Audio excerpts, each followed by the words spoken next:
Hello everyone, कैसे हैं आप सभी लोग।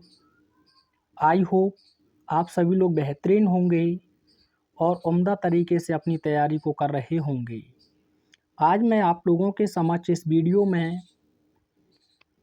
पोइट्री सेक्शन से आपसे जो स्टैंजा पूछा गया है बोर्ड एग्ज़ाम 2025 में HW क्वेश्चन पेपर के अंतर्गत इसे डिस्कस करने जा रहा हूं। तो साथियों, आपको निर्देश दिया है, read the following extract carefully and answer the questions that follow. यानी कि नीचे दिए गए पद्यांश को सावधानी पूर्वक पढ़िए और नीचे दिए गए प्रश्नों के उत्तर दीजिए। आप चाहें तो इसे आसानी से पढ़ सकते हैं। अब मैं सीधा क्वेश्चन की तरफ आपको लेके चलता हूं, जिसमें आपका फर्स्ट क्वेश्चन है, what can the poet hardly wear.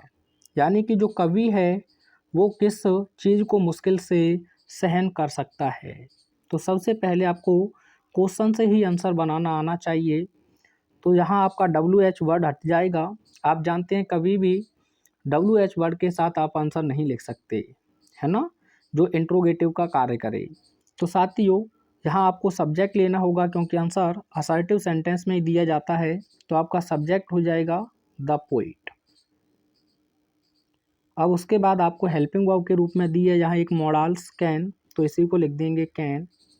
आगे आप लिखेंगे हार्डली, हार्डली, और आगे आप लिख देंगे बियर। ठीक है, कवि मुश्किल से सहन कर सकते हैं किस चीज़ को, तो आप कीवर्ड पकड़ लेंगे हार्डली, बियर। तो ये दिया है, आप देख सकते हैं स्टैंजा में। उसके आगे आप लिख देंगे द थॉट, यानी कि उस विचार को, उस विचार को of so much, of so much childish,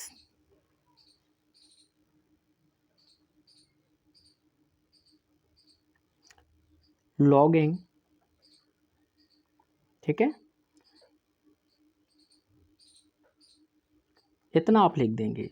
the poet can hardly bear the thought, यानी कि कवि उस विचार को मुश्किल से सहन कर सकते हैं, of so much childish logging, जो इतनी बचकानी सी क्या है, एक इच्छा है। लॉगिंग का मतलब क्या होता है, इच्छा। ठीक है, तो ये हो जाएगा आपका पहले क्वेश्चन का आंसर, बना सकते हैं आसानी से। आगे देखिए अगला क्वेश्चन क्या कहता है आपसे, where does the sadness lurk, यानी कि जो उदासी है वो कहाँ इंतजार करते हुए है। ठीक है, लर्क का मतलब होता है प्रतीक्षा करना या घात लगाए हुए बैठना। तो साथियों एक चीज़ ध्यान रखें, मुझे ये बताएं तब तक सैडनेस का एंटोनियम्स क्या होगा, पेपर खूब पूछता है आपसे। ठीक है, चलिए तो इसका आंसर लिखते हैं। सबसे पहले आप वेयर को हटा देंगे, सब्जेक्ट हो जाएगा द सैडनेस, द सैडनेस।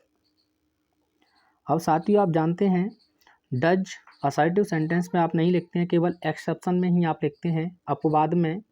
जैसे वह जाता है, ही गोज आप लिख देंगे, इसमें आप डज का प्रयोग नहीं कर सकते, लेकिन वह जाता तो है तो ही डज गो, इस प्रकार से आप बनाएंगे।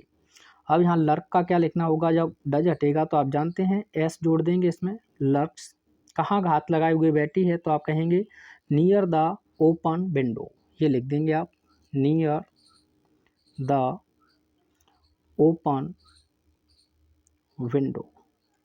ठीक है, यानी कि जो उदासी है वो खुली हुई खिड़की के पास घात लगाए हुए बैठी है।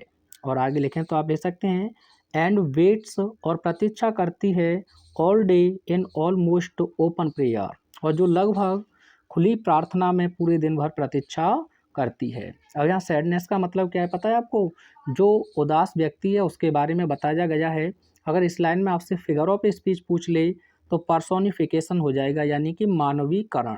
उदासी कभी घात नहीं लगाएगी, तो आप जानते हैं कौन लगाएगा, कोई उदास व्यक्ति। तो the sadness lurks near the open window and waits all day in almost open prayer. ठीक है, पर्सोनिफिकेशन इसमें क्या हो जाएगा आपका, फिगर ऑफ स्पीच। आगे आपसे कह रहा है write down the name of the poem, यानी कि जो पोयम है उसका नाम लिखिए, and the poet of the above lines, और उस कवि का नाम लिखिए जो ऊपर दी गई पंक्ति हैं इनका, तो आप लिख देंगे द पोयम इज, क्या था बताओ, a roadside stand, a roadside stand, ठीक है। और आगे लिख देंगे इट इज कंपोज्ड बाय, या इट हैज बीन कंपोज्ड ज़्यादा बेहतर रहेगा, it has been composed by, ठीक है, क्या नाम है उनका, रॉबर्ट फ्रॉस्ट, ये आप लिख देंगे, ठीक है। रॉबर्ट, RO है ये, ठीक है, ROBERT, और फ्रॉस्ट FROST, ये हो जाएगा। The poem is a roadside stand, यानी कि कविता का नाम क्या है, अ रोड साइड स्टैंड, और it has been composed by Robert Frost, और इसे रॉबर्ट फ्रॉस्ट के द्वारा कंपोज्ड किया गया है। एक काम अवश्य करें, यहाँ मुझे बताएं क्या सैडनेस का हैप्पीनेस हो जाएगा कि नहीं, और वीडियो कैसा लगा कमेंट के माध्यम से एक बार अवश्य बताएं। मिलते हैं नेक्स्ट वीडियो में। Till take care, have fun, thanks for watching.